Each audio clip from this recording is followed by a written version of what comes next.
Ordinary Heroes is a monthly radio show based out of Wright State University in Dayton, Ohio, and I'm your host, Marcy Bain.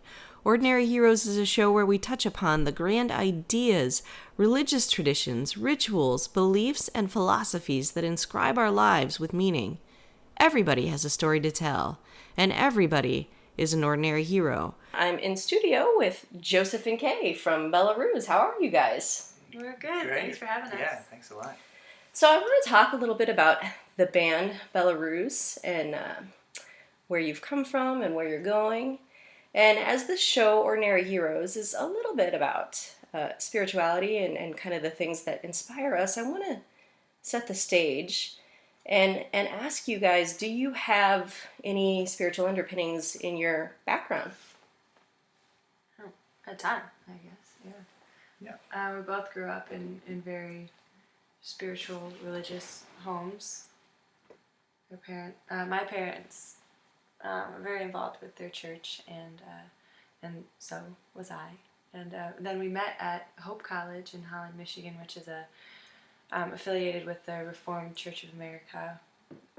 And yeah, I mean, we're pretty spiritual people, I would say. Connected. Yeah, we both. My parents were also very involved in the church. They're both professors at Northwestern College, which is affiliated with the RCA as well. My dad has spent much of his playwriting career working on a project that involves looking at the Old Testament as plays. Not all of it, but a lot of it. Obviously, not the Psalms, not the Proverbs. Some of Leviticus, not that, but some of the narration, the stories. He's working with an Old Testament scholar on interpreting those as actual scripts rather than just stories that were written down, because the Old Testament, the ancient Israelites are from an oral tradition, and and if that's true, if it's true that those stories are actually plays, that would make them the oldest plays, older than any of the ancient Greek tragedies that we currently have. And you wrote some music for. Yeah, he did a play called Terror Texts, and it's several stories from the Old Testament. And it's verbatim. It treats the Old Testament again like a script, and it goes through. And it's called Terror Text because it takes all of the really horrible, confusing stories from the Old Testament involving rape and murder and pillage, and tries to sort of make sense of them. And I wrote some music for that. It's a hard rock musical, actually, which was fun. Yeah. Yeah. So yeah. Lots of spiritual underpinnings. So, were you all active in playing music in church settings, or did most of my life was church. The first places that I performed and that I sang, and it was most of the music that I sang up until I went to college was religious music and was in church. So, yes, very much so for me. Yeah, and for me as well, I really learned how to play the guitar in church, and I feel like a lot of smaller churches are really great at sort of letting people who are just starting in, sure, even though they probably have no business playing in front of people in a group setting yet. They're really gracious in doing that. My home church in Orange City, Iowa, is called Trinity, and I learned to play drums, to play guitar there, even played piano a little bit, and yeah, it was really influential in teaching me how to play with a group and how to play songs after only one or 2 hours of rehearsal, and then having to get up and just do it.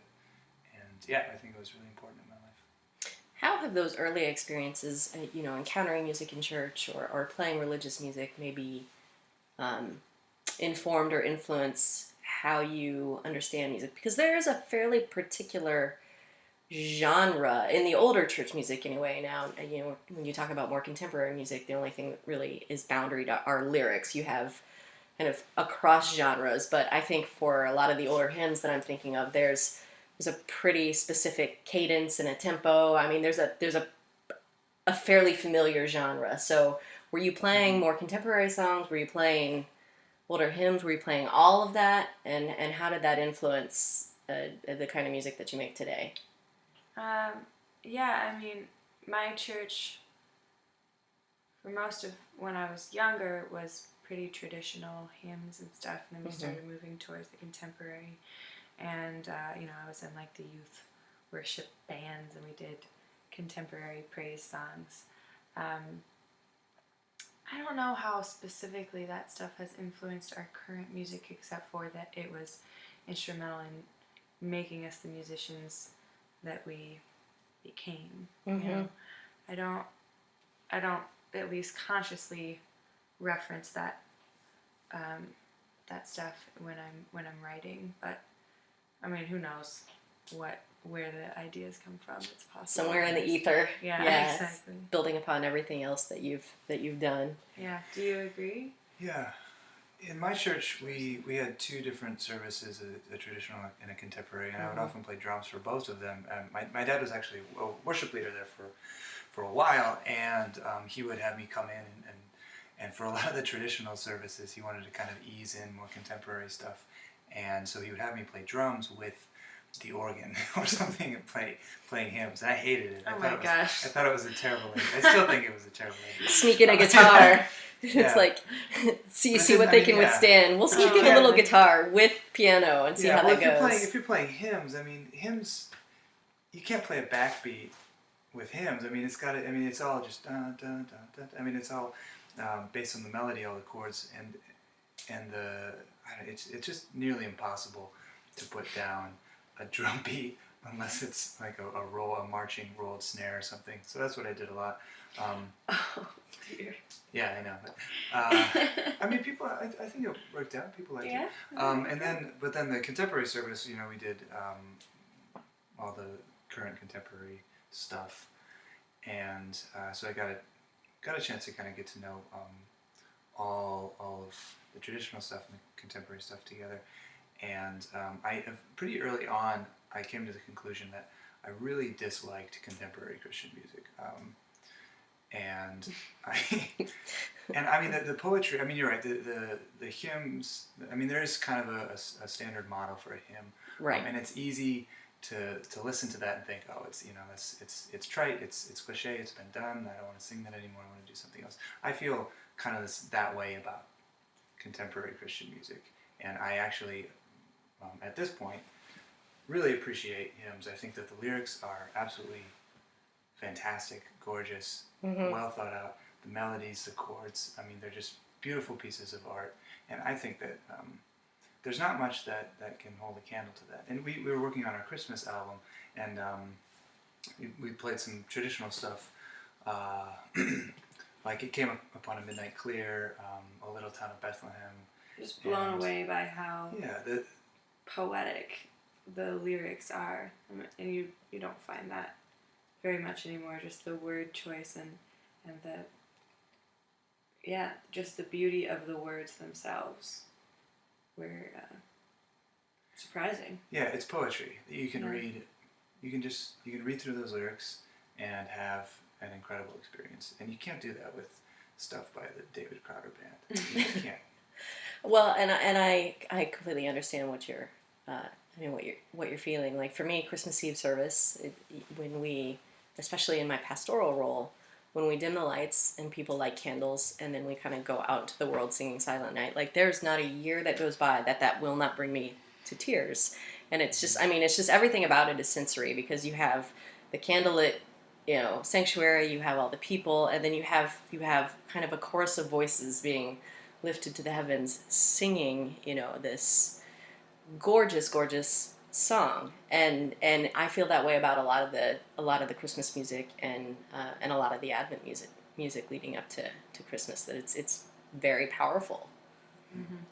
Yeah, and I feel like that kind of, I mean, from perspective of a musician who has theory background and jazz background, hymns are much more akin to jazz. And our first record you were mentioning earlier, does have a lot of jazz underpinnings, and so I mean, when I listen to a hymn, I can hear the changes, the melody, the melodic structure that's really fantastic, beautiful, and doesn't exist in contemporary music, which is usually just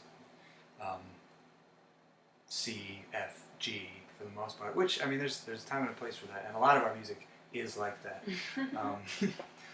But yeah, traditional church music is, I think, is some of the best music out there. So speaking of your first album and jazz, I want to talk about a song in particular, which we're going to play in a second here, called "Push On."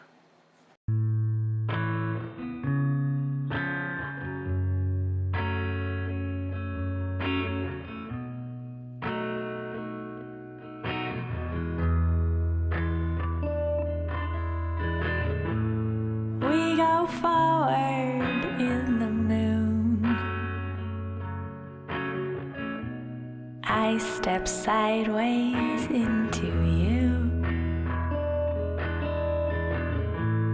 Being crumbles like an old brick wall, falling as we push on through. And I know you won't let me down, no matter what I do. Yes, I know you won't let me down, so let's just push on through. Backward rider in the breeze, he comes for you, he comes for me. My fingers ache like I'm a withered oak, full of insects and disease. And I know you won't let me down, no matter what I do. Yes, I know you won't let me down, so let's just push on through. Push on through, let old brick wall with me, my baby. Oh baby, let's push on through. Push on through, push on, push on, push on with me, my baby, yeah. Oh baby, let's push on through. We go forward in the moon. I step sideways into you. Being crumbles like an old brick wall, falling as we push on through. And I know you won't let me down, no matter what I do. Oh, yes, I know you won't let me down, so let's just push on through.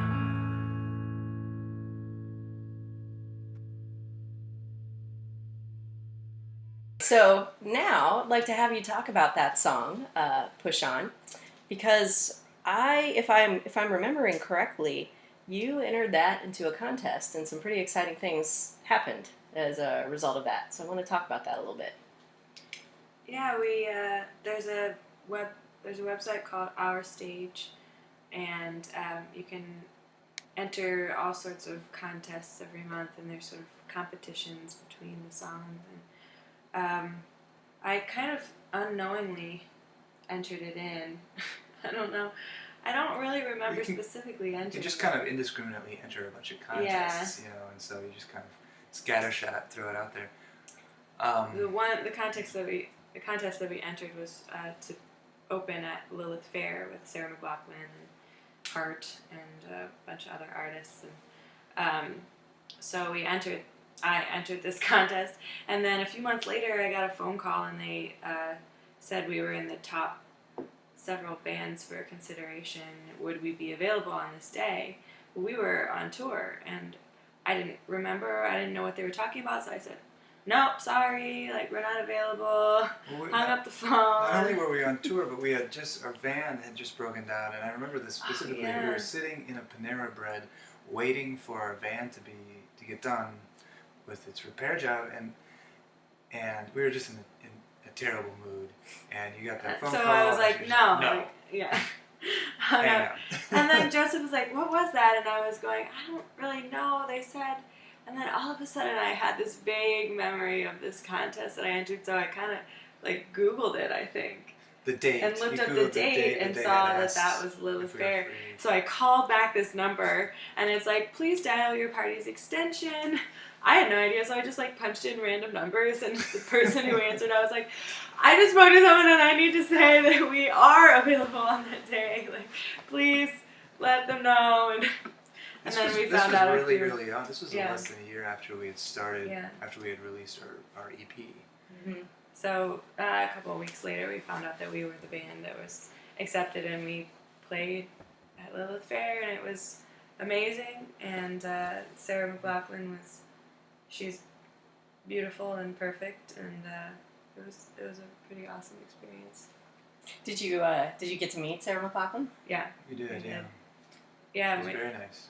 Did you immediately go adopt animals as a result of your affiliation with Sarah McLachlan? Yeah. No, I was like in a press conference with her too, and like all the other people. There was like a couple of the Dixie Chicks there and a few others, and I just remember feeling like I am a fraud. I do not. Why am I sitting up here with all of these famous people? It was really. They asked me a question, and I do not remember what I said. Sure, I made a big fool of myself. Yeah, but it was great. It was a great. Let's see what Sarah thinks about that question. Then. That is so neat. Well, and I think what that tells bands is that you just got to get out there, and you got to get your name out there, and you got to get into contests, because you just really never know. I mean, if your music is good, I mean, it'll catch people's attention, and you never know where you might find yourself. Yeah. We do everything that doesn't cost us money.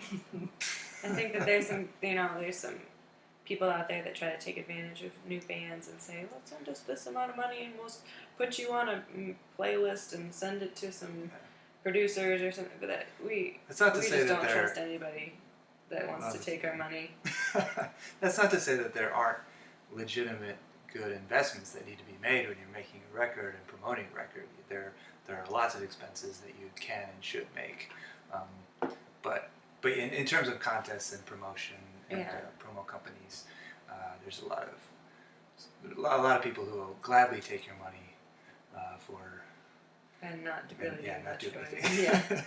But our stage is not one of them. That I think that they're doing a good thing and getting some bands some exposure that they wouldn't have otherwise.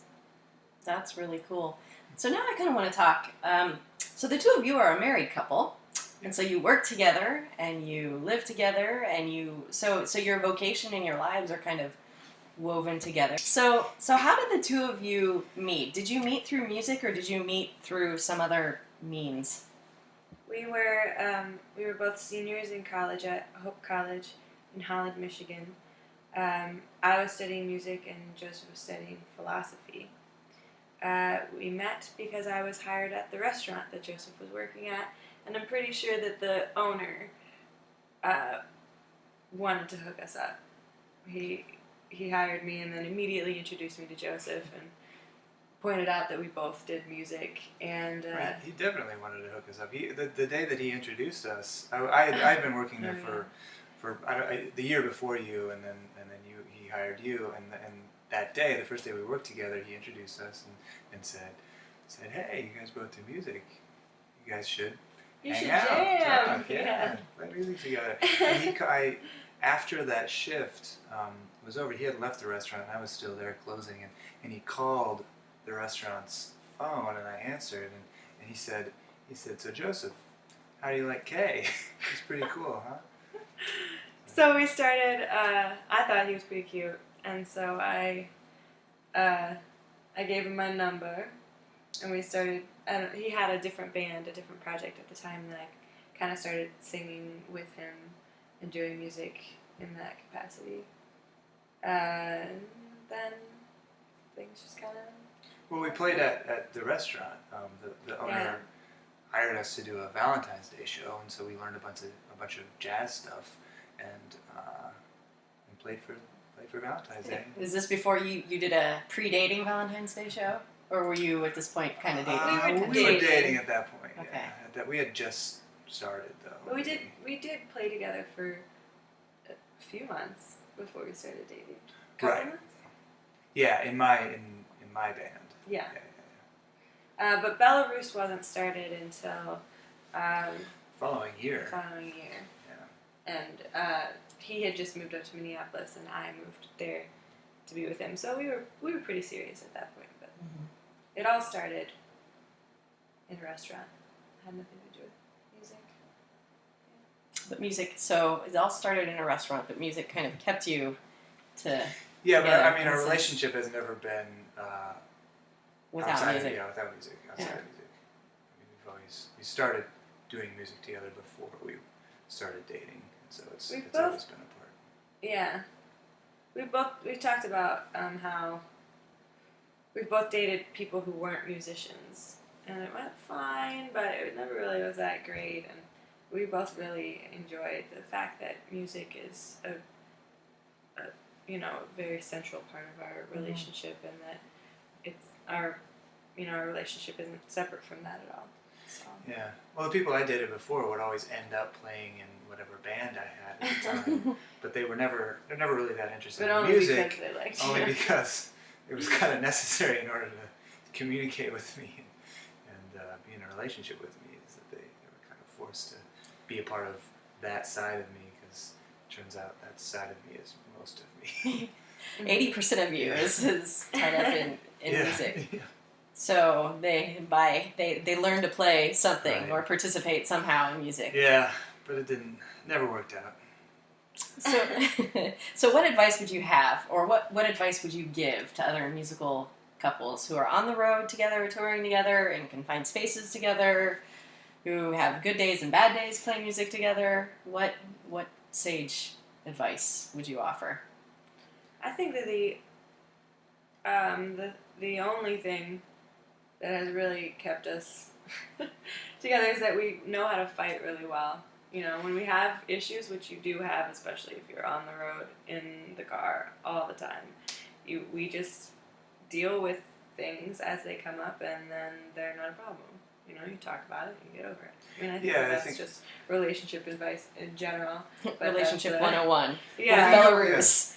But with music, it's the same thing. Like, you know, you're going to run into things, and you're going to have differences of opinions, but as long as you respect each other and know how to work things out, you'll do it. Yeah, well, being able to communicate is really important, and not being afraid to kind of stay in an argument until you figure it out. I mean, I think that's what we do really well. Is there's never a point at which or rarely a point at which we kind of get disgusted and can't deal with each other anymore. We never shy away from actually having arguments when they come up. We have them, we figure it out, and then we move on. And I think that's really important. That's You gotta be one of able our to do strengths. that if you're on your way to a show. You know, you get somewhere and you've been having this argument. You gotta end it before you get up on stage. Yeah. And on that note, I think we're going to play a song on your newer album. It's called Complicated Rhythm. Don't look for a lover when you only need a friend. The furrows in your eyes are evidence you don't pretend. Like an actor out on stage, you don't need an invitation. Your heart's a bombardier with a personal invasion. Uh-huh, uh-huh, uh-huh, uh-huh, uh-huh, uh-huh. I'm your lover, you're my friend, that we're both wrapped up in a complicated rhythm. I'm your lover, you're my friend, that we're both wrapped up in a complicated rhythm. Remember when we climbed the dune and pitched our tent and slept till nighttime? I don't recall if you were after me, but I loved you. This retrospection only deepens my conviction that we're both under the spell of unattainable affection. Uh-huh, uh-huh, uh-huh, uh-huh, uh-huh, uh-huh. I'm your lover, you're my friend, and we're both wrapped up in a complicated rhythm. I'm your lover, you're my friend, and we're both wrapped up in a complicated rhythm.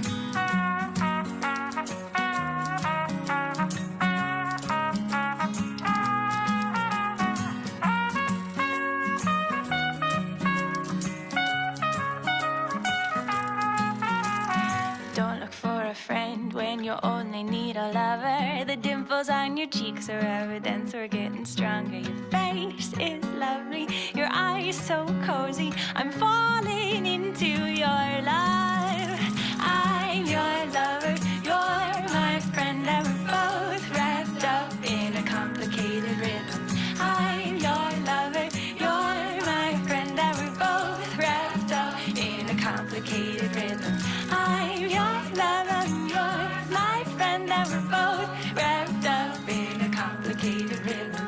I'm your lover, you're my friend, and we're both wrapped up in a complicated rhythm. Uh-huh.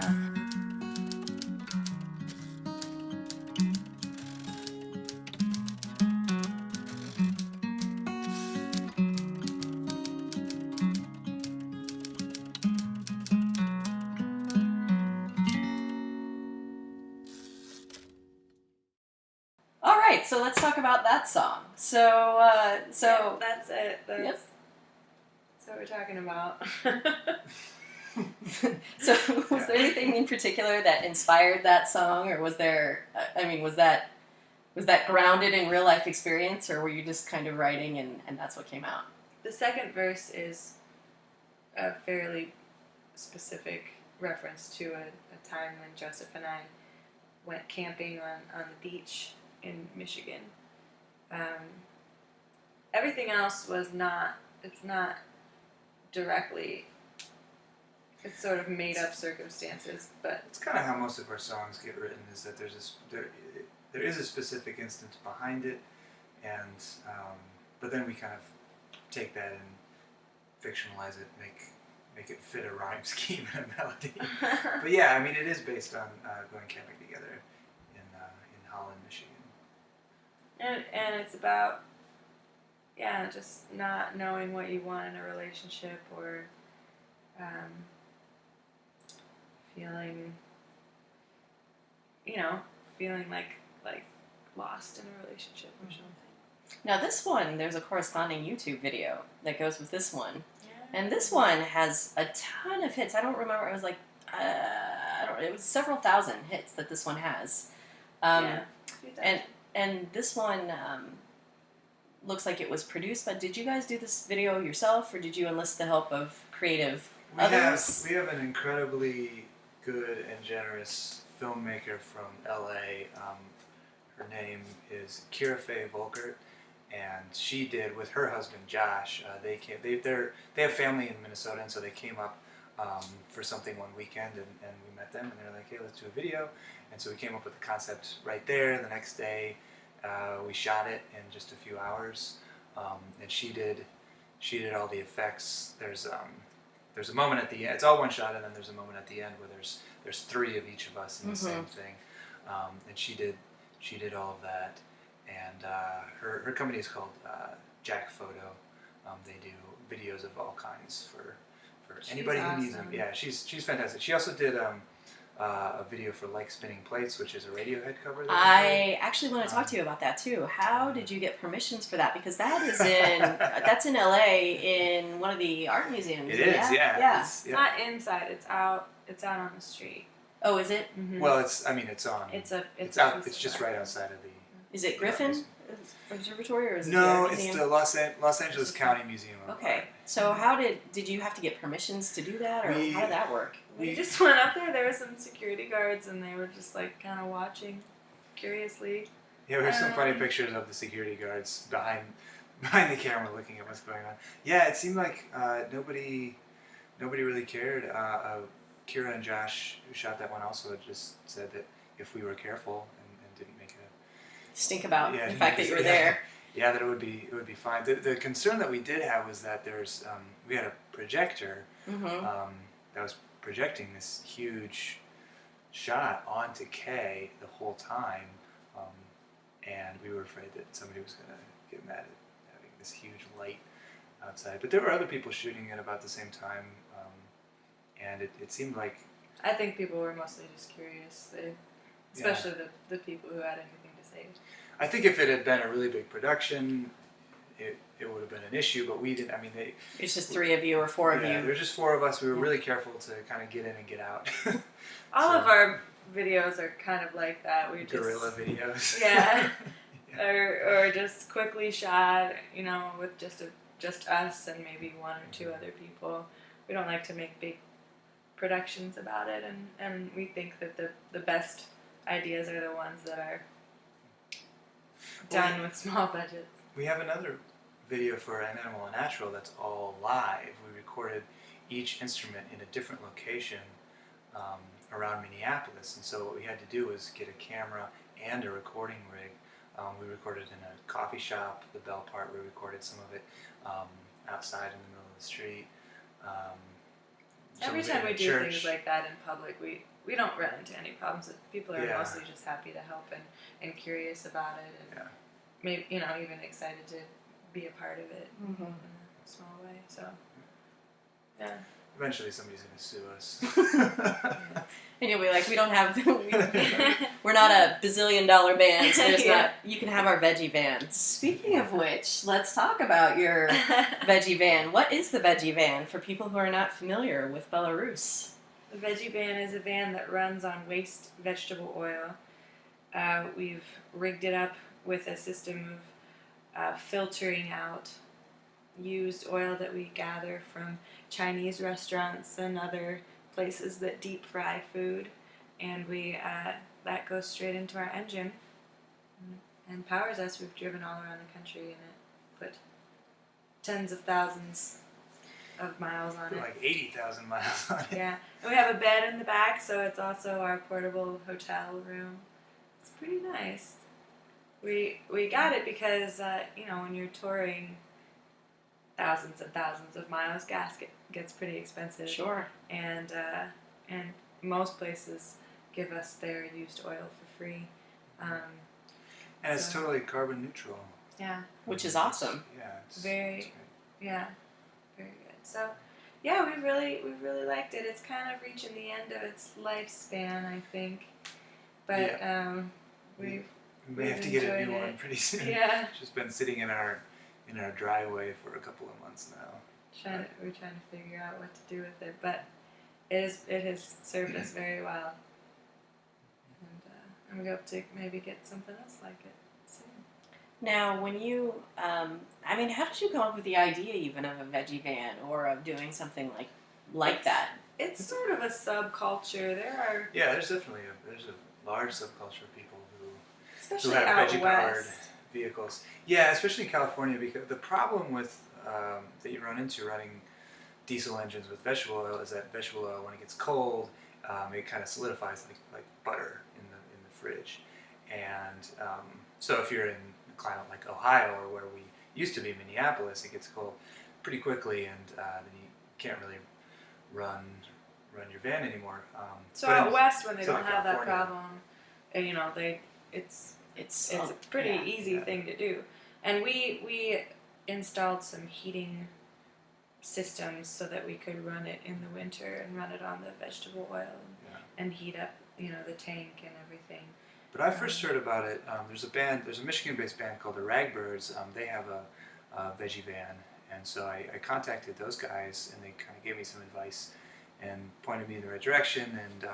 And there are organizations devoted to building these conversion systems for vehicles, and so I just did a bunch of research, and we finally got connected with a band in Atlanta who had converted a van already that they were looking to sell, and so we bought it, did some modifications so it can run in a little bit colder weather, and we've had it for 2 years now, 2.5, 3. 3, I think. I don't know. Yeah. As a band, if you guys could, I'm going to kind of segue now. If you guys could record with anyone, like anyone who's doing music, past, present, who would you want to record with? Man. I know. I've opened up the playing field. Anyone who has ever done music, ever. Everybody. I would want to, well, Quincy Jones and George Martin, for sure. 2 of the best producers ever. I would want to record with Sufjan Stevens. Yeah, Sufjan Stevens is I really like his sort of recording ether. All of his stuff, he records basically with just 1-2 really inexpensive microphones, basically in his bedroom or wherever he can find the instruments. And I just really, he creates such lush, cinematic folk songs, and he's a poet. His lyrics are fantastic, and I just really like that mentality. I mean, there's Yeah, his songs are like 3 or 4 minute movies. I mean, that's how I they're think of them. cinematic. Yeah, Because of, the poetic nature of how he writes and the way that he records. I mean, it's not, when you sit down and listen to a Sufjan album, it really does kind of feel like with each song there's a particular impression, that it leaves or that it sort of sets a vibe, and it's not hard to imagine something that goes along with that. Yeah, and we do all of our own recording. We have a studio set up in our house, and I do all the engineering and production work for it. And so reading about how he records his stuff is really fantastic. There's an interview in a engineering magazine, Tape Op, with him, where the interviewer it's just kind of a baffling interview, because the interviewer is this really experienced engineer who's used to working in $1 million studios, and Sufjan Stevens records everything on an 8-track in his bedroom, and so the engineer is asking him what pre's he used, how he recorded different things, and Sufjan's like, I don't know. It's just he just has. It's kind of like there's an interview with Paul McCartney, where there's a guitar magazine who, I don't know, I forget the exact thing, but somebody came up to him in a guitar shop and said, "Oh, hey, I've been really wanting to ask you what kind of bass strings you use, because the tone that you get is fantastic. I just want to use those." And Paul McCartney said, "I don't know, the long round ones," which I think is great, because these guys were making fantastic music. It's not about the gear. It's not about the location and the technical expertise. You can How much create, money you spend. Yeah, you can create really great art in your bedroom. That's what we're hoping. Speaking of good songs and great songs, you have a French song, which probably comes the closest to the classical vocal training that I know you have in terms of what you utilize and the way that song is structured. And that song is called? It's called J'ai presque peur. And what does that mean? I'm kind of afraid. Really? Is that what All right, well, we're going to play that song. Sure, Yeah, we're going to play that song, and then we're going to have a little chat about it.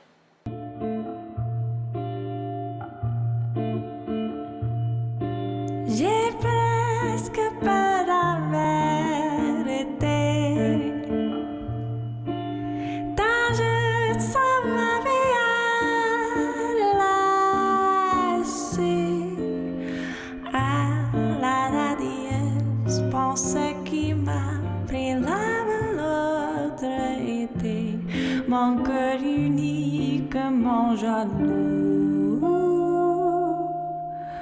de vous aimer et de vous plaire.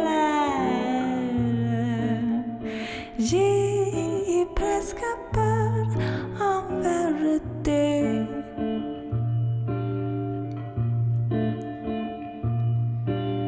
Mais plutôt je ne veux voir la vérité il m'être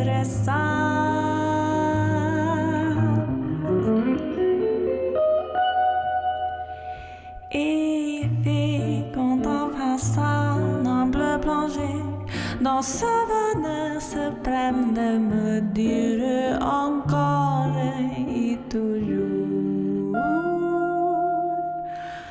en dépit des morts et tout que je vous aime, que je t'adore.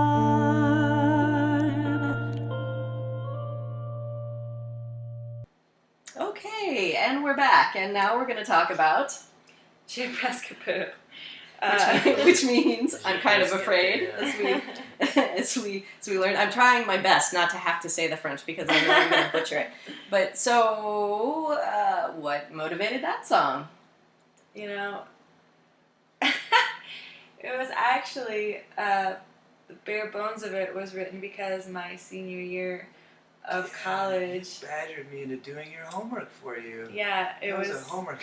I was cheating. My vocal teacher, who I hope is not listening, had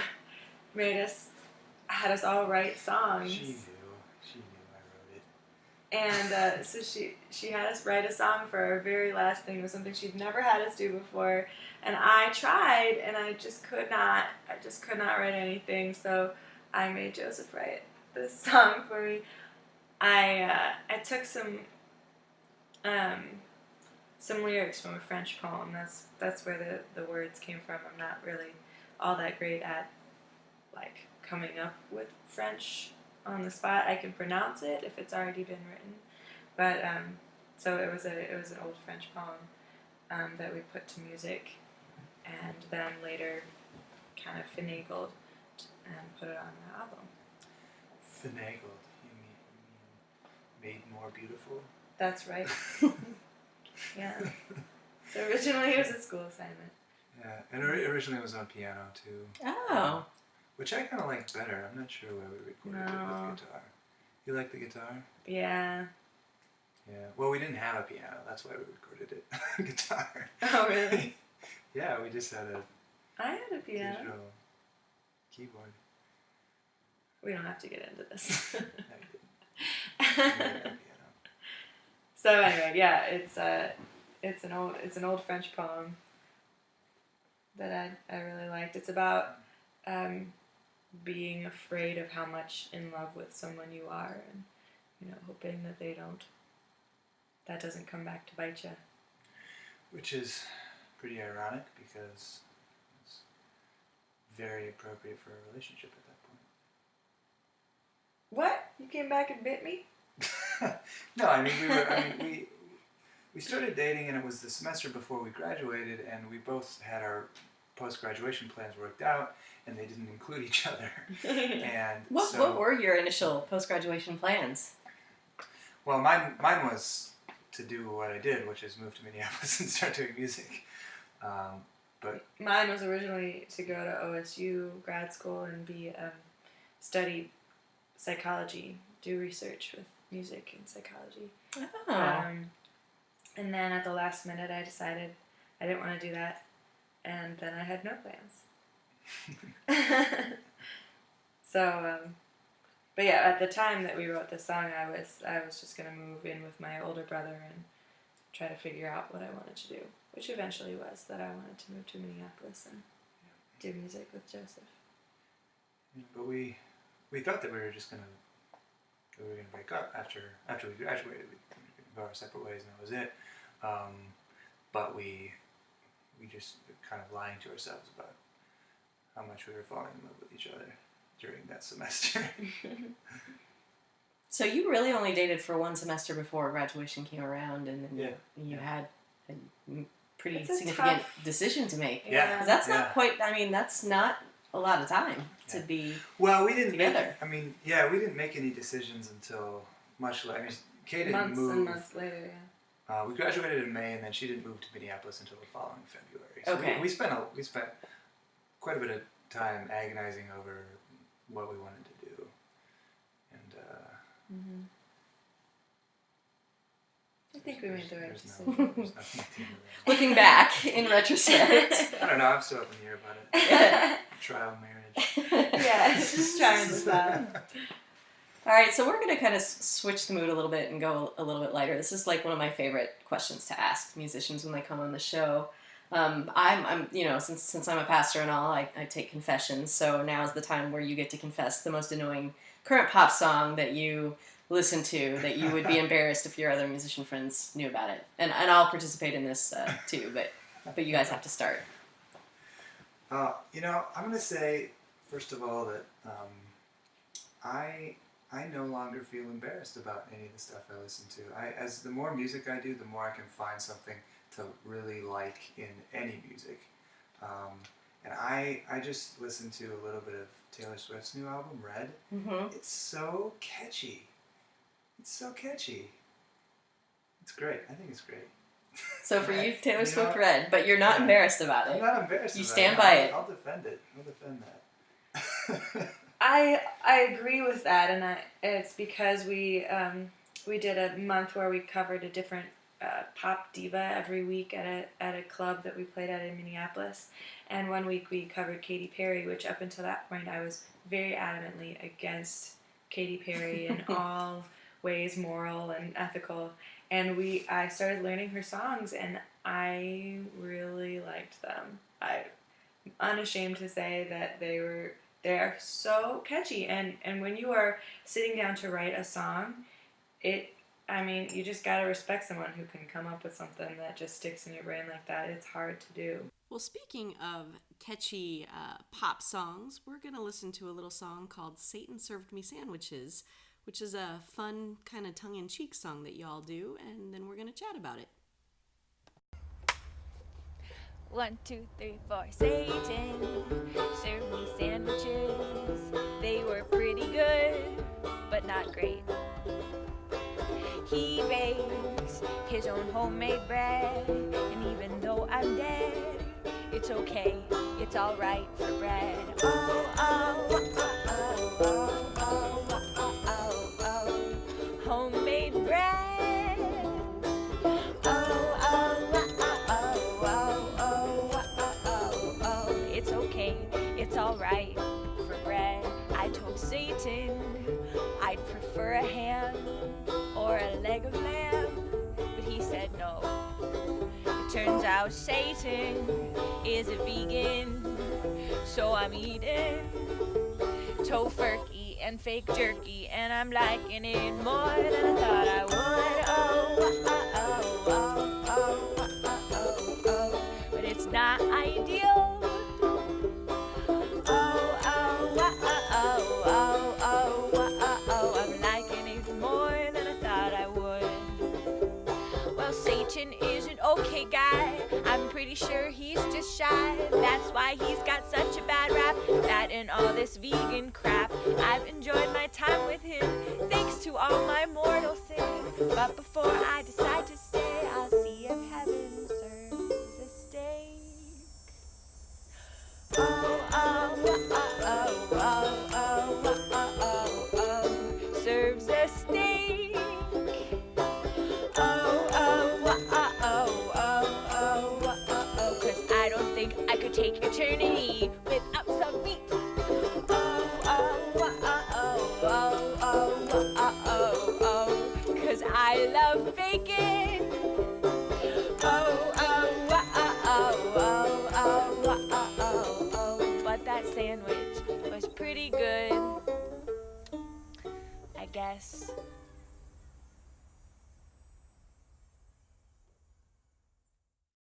Okay, so, we do say Satan is an okay guy, which I can understand.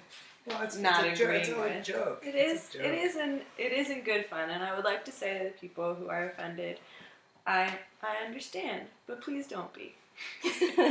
But please, lighten up. These are not particular dogmas that we adhere to on a regular basis. It's just in good fun, and Well, and that's funny that's what they would choose to be I offended. am speculating. I mean, I know that they're offended by that song, but I am speculating as to the specific parts in the song. I mean, it could be that they're offended by sandwiches. That's Maybe true. Satan has nothing to do with it. Veganism. Yeah. Veganism Well, it's is... funny, we wrote that song. Kay is actually a vegetarian. But she also, I mean, there's a lyric about loving bacon. And that is true. That is true, absolutely true. I also love steak. I'm a vegetarian mostly because I have to be for health reasons. And I miss bacon terribly. Miss it? You still eat it all the time. I eat it all the time. That's true. I know. I deal with I deal with what comes because I like bacon. So you're a vegetarian, but you have like a non-exclusive relationship with vegetarianism, and that you dabble in meat Right. from time to time. Yes, my body just doesn't deal with meat very well. So I have to not eat it a lot, and so I save. If I eat it in little amounts, then it doesn't hurt me as much. But if I start to eat it on a regular basis, then I start to feel sick a lot. So I just save the bacon times. I don't eat anything else, but I eat bacon, and I eat it as often as I can without getting sick. Very good.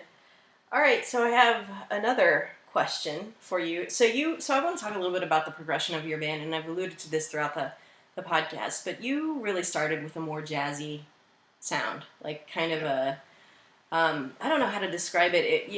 When I heard your first album, it was very, it was like something I could imagine listening to in like a nice restaurant or like a classy hotel or a kind of a concert hall setting, and then Belarus has really become more of like a novelty folk pop band, and one of the signature things that you do is, for lack of a better term, you use whimsical percussion type instruments, notably the kazoo. So, did you get training in the kazoo, or how does one become a master kazooist? You'd be surprised at how many people don't really know how to play the kazoo. I would not be surprised by the how many people kazoo don't. is an instrument that if you can sing, you can play, because you pretty much just hum into it. There's no technique whatsoever. There's no art form which to is the why kazoo. most of our whimsical instruments are in that same vein. We just pick them up and hammer on them or whatever. When we started off, we kind of had that idea of ourselves that we did a lot of jazz when our first tour. Played a lot of jazz clubs, actually. Mm-hmm. Our first tour, we played a lot of jazz clubs and restaurants and stuff. Yeah. We just had a few original songs that we kind of filled out our set with, really. And on that tour, we just, Belarus kind of evolved, and we realized that we had a sound with our original songs. We recorded our first album before we went on our first tour, and so during that time, for a few months on the road, we just became something else, and that's what we are. We just had a few original songs that we kind of filled out our set with, really, and on that tour, we just, Belarus kind of evolved, and we realized that we had a sound with our original songs. We recorded our first album before we went on our first tour, and so during that time, for a few months on the road, we just became something else, and that's what we are. I still really enjoy that first album, and I think that the roots of where we are were there.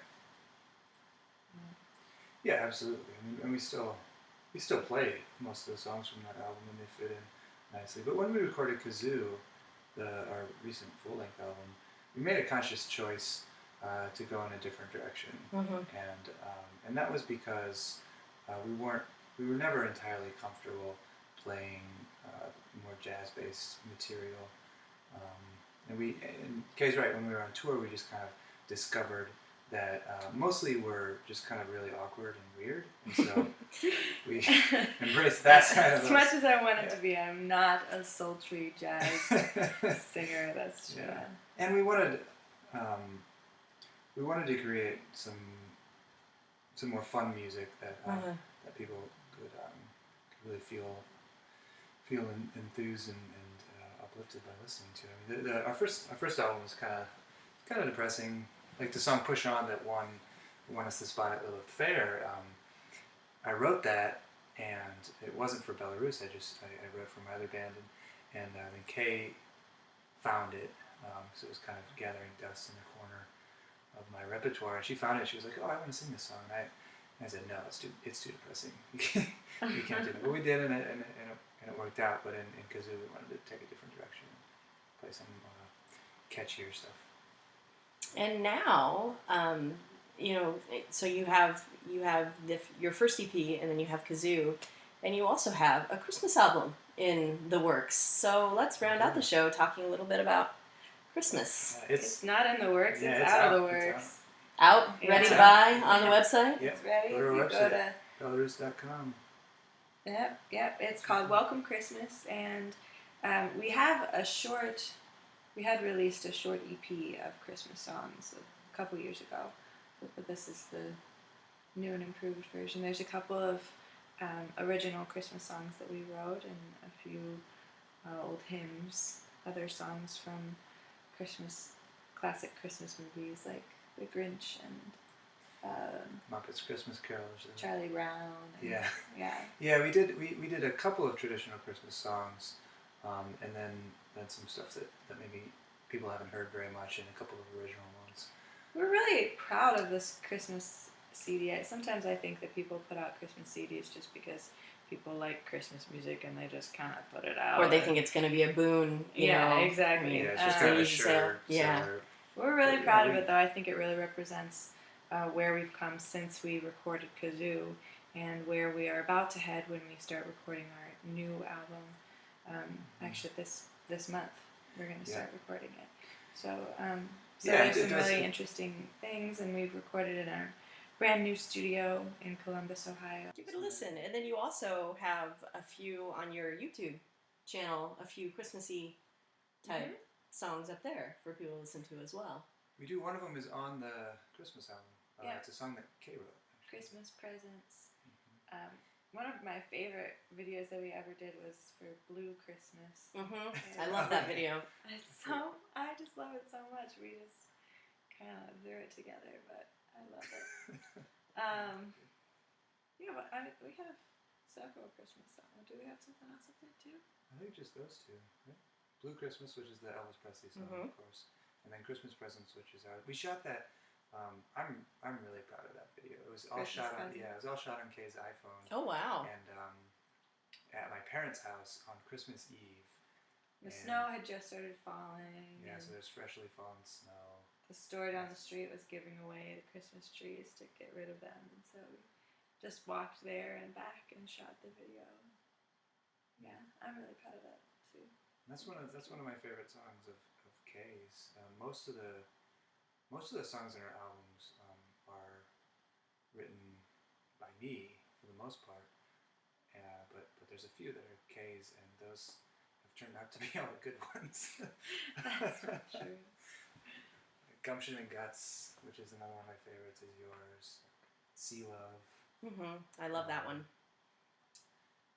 And Christmas Presents, which is on our new Christmas album.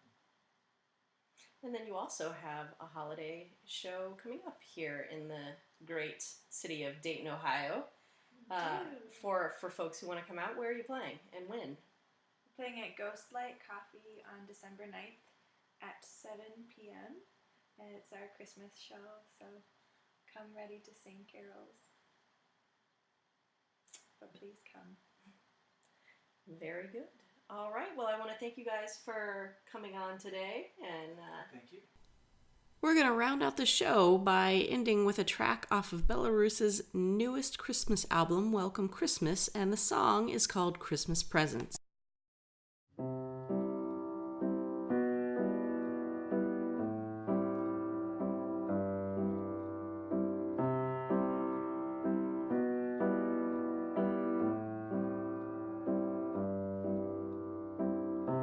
don't need 12 long days of Christmas. I don't want that holly jolly cheer.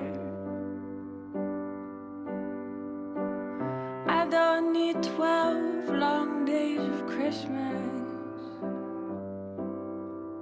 I just need your Christmas presents here.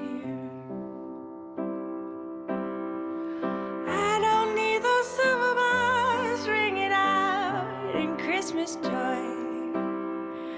I don't need snow blanketing the ground. I don't need to deck the halls with boughs of anything. I just need your Christmas presents here. I don't hear angel choirs singing.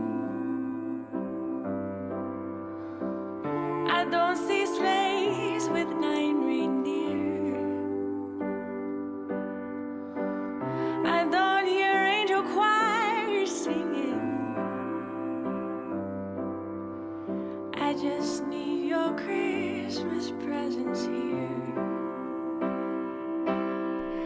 I don't see those sugar plums dancing in the children's hands.